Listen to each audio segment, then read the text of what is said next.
World में आज का महत्वपूर्ण टॉपिक है द नोबेल प्राइज, यानी नोबेल पुरस्कार के बारे में विभिन्न कॉम्पिटिशन्स में ये प्रश्न पूछे जाते हैं। तो नोबेल प्राइज से संबंधित जितने भी प्रश्न हैं वे आपके समक्ष हैं। यदि आप इस चैनल पर पहली बार हैं तो लाइक शेयर और सब्सक्राइब करना बिल्कुल ना भूलिए। ओके फ्रेंड्स, तो बिना किसी देरी के शुरुआत करते हैं। नोबेल प्राइज किसकी याद में दिया जाता है? तो फ्रेंड्स, आपको पता होगा अल्फ्रेड नोबेल की याद में नोबेल प्राइज जो है दिया जाता है। और नोबेल प्राइज दुनिया का सबसे प्रसिद्ध पॉपुलर प्राइज है, ये बात आपको ध्यान रखनी है। ओके फ्रेंड्स, तो नोबेल प्राइज किसकी याद में जाता है? अल्फ्रेड नोबेल की याद में दिया जाता है, ये बात आपको ध्यान रखनी है। और शुरुआत में नोबेल प्राइज जो है 5 क्षेत्रों में दिया जाता था, ये बात आप ध्यान रखेंगे। और इसकी शुरुआत जो हुई है 1901 से हुई है फ्रेंड्स। ओके, 1901 से नोबेल प्राइज की शुरुआत हुई है, ये बात आप ध्यान रखेंगे। Okay friends, next Nobel prize की शुरुआत कब हुई थी? देखिए, जैसे मैंने बताया कि 1901 में नोबेल प्राइज की शुरुआत हुई है। ओके फ्रेंड्स, ये ध्यान रखिए आप। नेक्स्ट, नोबेल पुरस्कार एक ही क्षेत्र में अधिकतम कितने व्यक्ति को दिया जा सकता है? वेरी इंपॉर्टेंट क्वेश्चन है। यानी एक ही फील्ड के कितने लोगों को नोबेल प्राइज एक वर्ष में दिया जा सकता है? तो अधिकतम 3 लोगों को दिया जा सकता है, ये बात आपको ध्यान रखनी है। यानी नोबेल प्राइज एक ही फील्ड से जुड़े हुए कितने लोगों को प्रदान किया जा सकता है एक साल में, एक या एक बार में? अंडरस्टैंड? तो 3 लोगों को प्रदान किया जा सकता है, ये बात आपको ध्यान रखनी है फ्रेंड्स। ओके, नेक्स्ट, सन 1969 से पहले नोबेल पुरस्कार कितने क्षेत्रों में दिया जाता था? तो आपको ध्यान रखना है फ्रेंड्स, शुरुआत में नोबेल प्राइज जो था वो 5 क्षेत्रों में दिया जाता था। और सन 1969 से क्या होने लगा, यानी जो क्षेत्रों की संख्या थी वो 6 हो गई, क्योंकि इसमें अर्थशास्त्र के पुरस्कार की शुरुआत हुई थी। यानी 1969 से अर्थशास्त्र के क्षेत्र में भी नोबेल प्राइज दिया जाने लगा। तो सन 1969 से पहले कितने क्षेत्रों में दिया जाता था, या शुरुआत में कितने क्षेत्रों में दिया जाता था? तो आपको ध्यान रखना, 5 फील्ड हैं, आपको ये भी ध्यान रखना फ्रेंड्स। ओके, तो 1969 से पहले कितने फील्ड? 5 बताएंगे आप। और ये ध्यान रखेंगे 1969 से क्या हुआ, अर्थशास्त्र के क्षेत्र में जो है शुरुआत होगी अर्थशास्त्र की। जो अर्थशास्त्र है आपका, इकोनॉमिक्स है, इकोनॉमिक्स के फील्ड में ये पुरस्कार 1969 से शुरुआत हुई है। ओके फ्रेंड्स, ये बात आप ध्यान रखेंगे। नोबेल पुरस्कार की घोषणा किस महीने में की जाती है? वेरी इंपॉर्टेंट क्वेश्चन है कि नोबेल पुरस्कार की घोषणा कौन से महीने में होती है? दिसंबर में होती है, नवंबर में होती है, अक्टूबर में होती है, सितंबर में होती है? तो फ्रेंड्स, ये ध्यान रखना, जो इसका डिक्लेरेशन होता है, जो घोषणा होती है, आपको ध्यान रखना है वो अक्टूबर के महीने में होती है। ओके, ये बात आपको ध्यान रखनी है। और दिया दिसंबर के महीने में दिया जाता है, ये बात आप ध्यान रखेंगे। नोबेल पुरस्कार कब प्रदान किया जाता है? तो ये ध्यान रखना है, 12 दिसंबर को प्रदान किया जाता है या 10 दिसंबर को प्रदान किया जाता है, यानी आपको बताना है कब। तो ये ध्यान रखना है फ्रेंड, 10 दिसंबर को विश्व मानव अधिकार दिवस होता है, उस दिन ये पुरस्कार दिया जाता है। ओके, दिसंबर के महीने में दिया जाता है, यानी 10 दिसंबर को। घोषणा अक्टूबर के महीने में होती है। और 2 दिसंबर को कंप्यूटर डे मनाया जाता है फ्रेंड्स, ये बात आपको ध्यान रखनी है। और 10 दिसंबर को विश्व मानव अधिकार दिवस मनाया जाता है। और तभी उसी दिन ही आपने पता होगा नोबेल पुरस्कारों का वितरण किया जाता है, डिस्ट्रीब्यूशन होता है। ओके, और 12 जनवरी को राष्ट्रीय युवा दिवस है, जिसमें आपको पता होगा हमारे, ठीक है, स्वामी विवेकानंद जी की जयंती है, ये बात आपको पता होगी। और 28 फरवरी को राष्ट्रीय विज्ञान दिवस है, नेशनल साइंस डे मनाया जाता है। ओके, तो ये जो एक्स्ट्रा में बातें हैं फ्रेंड्स, अगर आप इनको भी याद रखते हैं तो ये भी बहुत कारगर होंगी, इससे बहुत फ़ायदा आपका होने वाला है। ओके फ्रेंड्स, अल्फ्रेड नोबेल का जन्म कब हुआ था? तो अल्फ्रेड नोबेल का जो जन्म है वो 1833 को हुआ था, ये ध्यान रखना है। ओके, कहाँ? 1833 में इनका जन्म हुआ था, ये बात आपको ध्यान रखनी है फ्रेंड्स। ओके, और ये क्या थे? एक रसायन शास्त्री थे, यानी केमिस्ट थे पेशे से, और बिजनेसमैन भी थे। ओके, इन्होंने पूरी ज़िंदगी में अपनी विवाह नहीं किया, जो भी संपत्ति जोड़ी उसको अपनी टेस्टामेंट में, अपनी विल में, अपनी वसीयत में लिखा कि मेरी जो संपत्ति है वे उन लोगों को प्रदान की जाए मेरे मरने के बाद जो विज्ञान के क्षेत्र में, भौतिक विज्ञान, चिकित्सा विज्ञान, रसायन विज्ञान, शांति, साहित्य, अर्थशास्त्र के क्षेत्र में कोई ऐसा कार्य करते हैं जिससे विश्व को फ़ायदा हो, पूरे विश्व को जो है उससे फ़ायदा मिले, तो उन लोगों को ये पुरस्कार दिया जाता है फ्रेंड्स। तो वर्तमान में 6 क्षेत्रों में दिया जाता है, ये ध्यान रखना। अल्फ्रेड नोबेल का जन्म कब हुआ था? 1833 में, ध्यान रखना है। ओके फ्रेंड्स, नेक्स्ट, एक नोबेल पुरस्कार विजेता को कितनी धनराशि प्रदान की जाती है। यदि कोई एक नोबेल पुरस्कार विजेता है तो उसको कितनी धनराशि प्रदान की जाती है, तो आपको ध्यान रखना है फ्रेंड्स, 1 करोड़ स्वीडिश क्रोनर प्रदान किए जाते हैं, ये बात आपको ध्यान रखना है। ओके। किस वर्ष ये नियम बना दिया गया कि मरणोपरांत नोबेल पुरस्कार नहीं दिया जाएगा, यानी उस सन से पहले मरने के बाद भी नोबेल पुरस्कार था वो दिया जाता था, लेकिन 1974 के बाद यानी 1974 से 1974 से ये नियम बना दिया कि किसी को भी डेथ के बाद नोबेल प्राइज़ नहीं दिया जाएगा।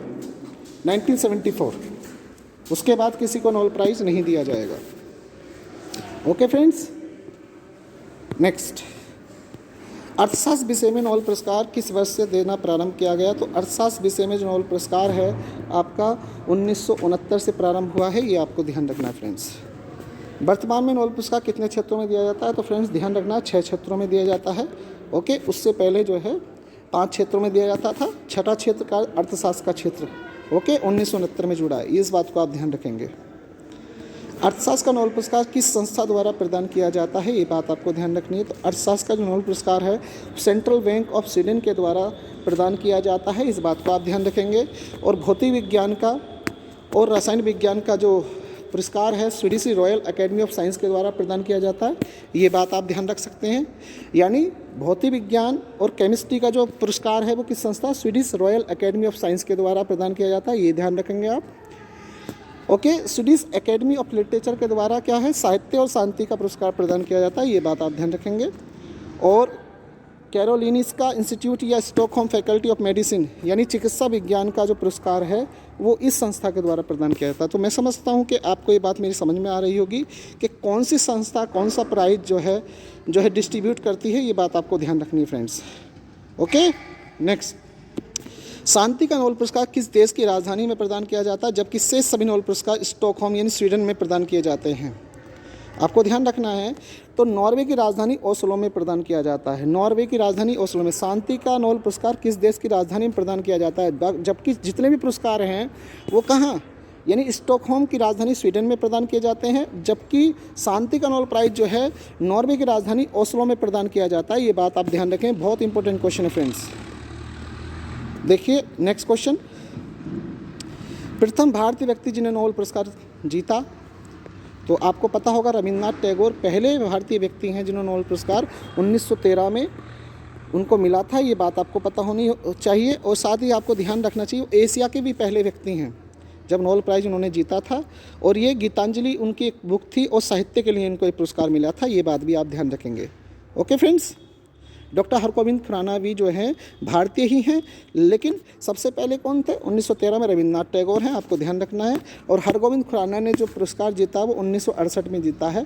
ओके, हरगोविंद खुराना ने जेनेटिक कोड की जो है खोज करी थी, इसलिए उनको ये पुरस्कार मिला था फ्रेंड्स। ओके, ध्यान रखेंगे आप। चंद्रशेखर वेंकट रमन को फिजिक्स के क्षेत्र में भौतिक विज्ञान यानी रमन प्रभाव का इन्होंने जो है खोज करी थी, तो 1930 में ये पुरस्कार उनको मिला था, ये ध्यान रखेंगे। और मदर टेरेसा को शांति में मिला है, ओके 1979 में, यानी 1979 में पुरस्कार मिला है इनको। ओके, ध्यान रखेंगे। और चंद्रशेखर को कब मिला, 1930 में मिला, ये ध्यान रखेंगे आप। Okay friends. और हरगोविंद खुराना को आपको ध्यान रखना 1968 में मिला है, ये बात आप ध्यान रखेंगे। और रविन्द्रनाथ टैगोर को 1913 में मिला, आप ये बात भी ध्यान रखेंगे फ्रेंड्स। ओके, यदि आप इन बातों का ध्यान रखते हैं, मैं नहीं समझता कि आपको नॉलेज में आपको कोई दिक्कत आए। किसी भी प्रकार का कोई क्वेश्चन यहाँ से बचने वाला आपका है नहीं, किसी भी अगर कंपटीशन की तैयारी कर रहे हैं। तो नोबेल पुरस्कार जीतने वाले एशिया के प्रथम व्यक्ति, जैसे मैंने बताया रविन्द्रनाथ टैगोर एशिया के पहले व्यक्ति थे। ओके, 1913 में नोबेल प्राइज़ जीता था उन्होंने साहित्य के क्षेत्र में। नेक्स्ट, भौतिक विज्ञान के क्षेत्र में चंद्रशेखर वेंकट रमन को नोबेल प्राइज़ कब मिला था, तो मैंने आपको बता दिया 1930 में मिला था इनको प्राइज़, ये ध्यान रखना आपको। नेक्स्ट, मदर टेरेसा ने शांति के क्षेत्र में प्राइज़ कब जीता था, तो आपको ध्यान रखना 1979 में जीता था ये प्राइज़, उन्हें मदर टेरेसा को पीस के फील्ड में मिला था, ये बात ध्यान रखेंगे। गोविंद खुराना ने नोबेल प्राइज़ कब जीता था, तो 1968 मैंने बताया था फ्रेंड्स। देखिए तो कितने ही प्रश्न यहाँ से आपके बन रहे हैं, और आप किसी भी कंपटीशन की तैयारी कर रहे हैं तो इस चैनल पर अगर आप पहली बार हैं लाइक शेयर और सब्सक्राइब करना बिल्कुल ना भूलें फ्रेंड्स। तो गोविंद खुराना ने नोबेल प्राइज़ कब जीता, 1968 में। ओके, जेनेटिक कोड इन्होंने ईजाद किया था उसने। वेंकट रमन रामकृष्णन ने रसायन विज्ञान का नोबेल प्राइज़ कब जीता था, तो वेंकट रमन रामकृष्णन ने जो जीता था ये प्राइज़ आपको ध्यान रखना है। Okay friends.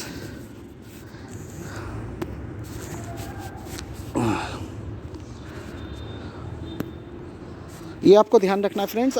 जब वेंकटरमन की बात आएगी तो इस बात का आपको ध्यान रखना है कि 2009 में ये प्राइज़ उन्होंने जीता था। ओके, नेक्स्ट, अर्थशास्त्र का नोबेल पुरस्कार जीतने वाले प्रथम भारतीय कौन थे? तो अर्थशास्त्र का नोबेल पुरस्कार जीतने वाले अमर्त्य सेन थे, ये बात ध्यान रखनी है।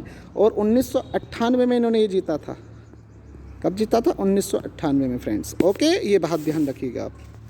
अर्थशास्त्र का नोबेल पुरस्कार अमर्त्य पुरस्कार ने कब जीता था? तो 1998, राइट आंसर हो जाएगा फ्रेंड्स।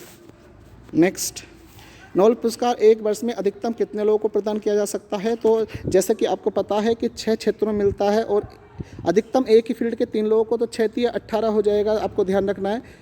तो अधिकतम 18 लोगों को ये पुरस्कार दिया जा सकता है एक वर्ष में। नेक्स्ट, नोबेल पुरस्कार एक वर्ष में न्यूनतम कितने लोगों को दिया जा सकता है? तो न्यूनतम वाला कम से कम एक व्यक्ति को दिया जा सकता है। तो 6 फील्ड होंगी तो 6 लोगों को दिया जा सकता है, इस बात का आप ध्यान रखेंगे। ओके फ्रेंड्स, नेक्स्ट, डायनामाइट के आविष्कार किसने किया था? डायनामाइट के आविष्कारक भी अल्फ्रेड नोबेल थे। ओके, ध्यान रखेंगे, डायनामाइट के आविष्कारक भी अल्फ्रेड नोबेल थे, इस बात को आप ध्यान रखेंगे फ्रेंड्स।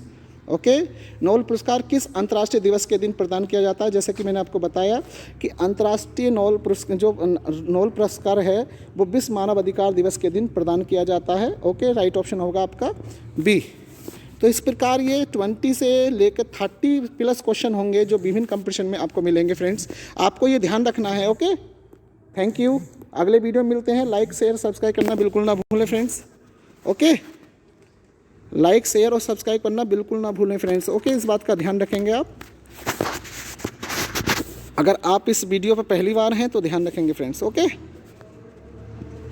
चलिए नेक्स्ट वीडियो में मिलेंगे।